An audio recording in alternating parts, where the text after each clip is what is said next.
Tips and tops channel को subscribe करना बिल्कुल फ्री है। सब्सक्राइब करें और इस बेल आइकन को दबाएं हमारे नए वीडियोस सबसे पहले देखने के लिए।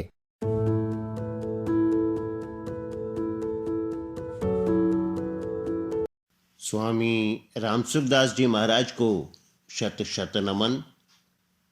आज का विषय है भगवत प्राप्ति सहज है। महाराज जी के शब्दों में, हम करेंगे तब काम होगा, ऐसा एक क्रिया का विषय होता है। खेती करेंगे तब होगा, व्यापार करेंगे तब होगा, नौकरी करेंगे तब होगी।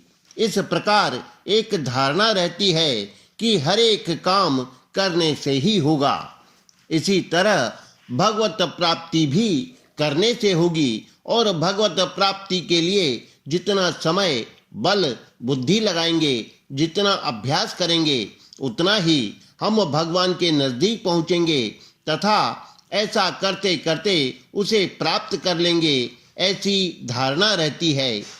तो इसमें एक मार्मिक बात जानने की आवश्यकता है, वह यह कि परमात्मा पहले से ही मौजूद हैं। हम भी उस परमात्मा के नजदीक हैं। परमात्मा दूर हैं, अतः धीरे अथवा तेजी से चलकर वहां पहुंचेंगे। परिश्रम भी होगा, रास्ता भी कटेगा, समय भी लगेगा ही, ऐसी बात नहीं है। जहां हम परमात्मा को प्राप्त करना चाहते हैं और जहां हम अपनी स्थिति को मानते हैं, वहीं परमात्मा पूरे के पूरे विराजमान हैं। परमात्मा को पाने का अधिकार दूसरों का है, वे किसी और के कब्जे में हैं। उन्हें छुड़ाएंगे तब काम बनेगा। उनकी गरज करेंगे तो वे कुछ निहाल करेंगे और उनकी प्राप्ति होगी, ऐसी बात बिल्कुल नहीं है।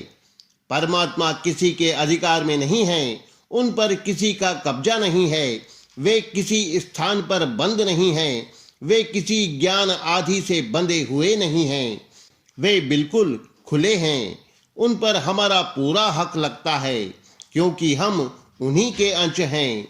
ममे वांचो जीव लोके, ईश्वर अंश जीव अविनाशी।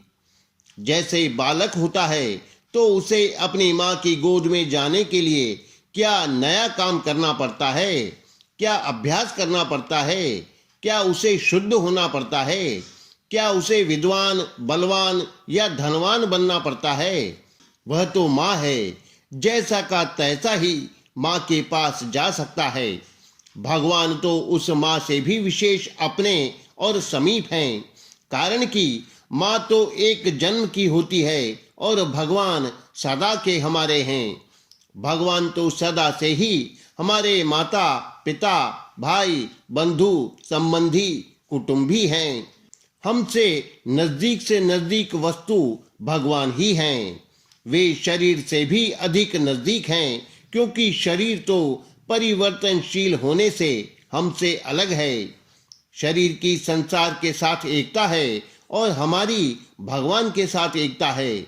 इसलिए उन्हें पाने के लिए समय, बल, बुद्धि लगानी पड़े, ऐसी बात नहीं है। केवल उधर हमारी दृष्टि नहीं है, हमारी दृष्टि नाशवान पदार्थों की तरफ है। नाशवान पदार्थों में भी परमात्मा ज्यों के त्यों परिपूर्ण हैं, परंतु उधर दृष्टि न रहने से वे नहीं दिखते, नाशवान पदार्थ दिखते हैं। जैसे हम गाड़ी में जा रहे हैं, किसी स्टेशन पर गाड़ी ठहरी, अधिक देर ठहरी, कारण कि सामने दूसरी गाड़ी आ रही है।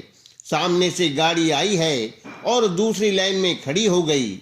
हम उस गाड़ी की तरफ देखते हैं, वह गाड़ी चल पड़ती है तो मालूम होता है कि हमारी गाड़ी चल पड़ी, जबकि हमारी गाड़ी ज्यों की त्यों खड़ी है। इसका पता तब लगेगा जब हम स्टेशन की तरफ देखेंगे। इसी प्रकार चलने वाले संसार को न देखकर स्थिर रहने वाले परमात्मा तत्व को देखें, तो वह परमात्मा न कहीं से आया और न कहीं गया, वह तो ज्यों का त्यों है। चलने वाला तो संसार है। सांसारिक वस्तु की प्राप्ति समय पाकर होगी, क्योंकि वह हमारे पास नहीं है।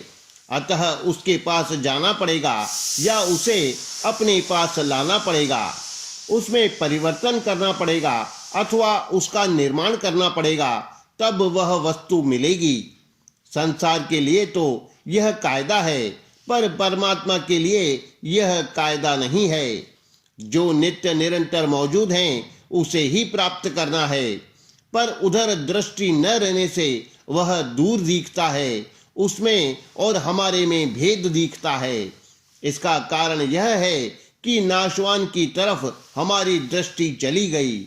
अब यह मान लें कि परमात्मा सब देश और काल में है, सब वस्तुओं में है और खास अपने में है। शरीर, मन, बुद्धि, इंद्रियां आदि अपने नहीं हैं, ये सब परमात्मा के हैं। जो अपने नहीं हैं उन्हें अपना मान लेने से जो अपने हैं वे अपने नहीं दिखते। गीता में भगवान कहते हैं, यो माम पश्यति सर्वत्र, जो मुझे सब जगह देखता है, और मया तत्मिदं सर्वम, यह जो दिखता है इसमें मैं हूँ। तथा ईश्वरः सर्वभूतानां हृदयेषु तिष्ठति, मैं सब प्राणियों के हृदय में विराजमान हूँ, और सर्वस्य चाहम हृदय सन्निविष्टः, मैं सबके हृदय में पूरा का पूरा अच्छी तरह प्रविष्ट हूँ। यह जानने योग्य तत्व हृदय में विराजमान है। हृदय सर्वस्य विष्ठितम।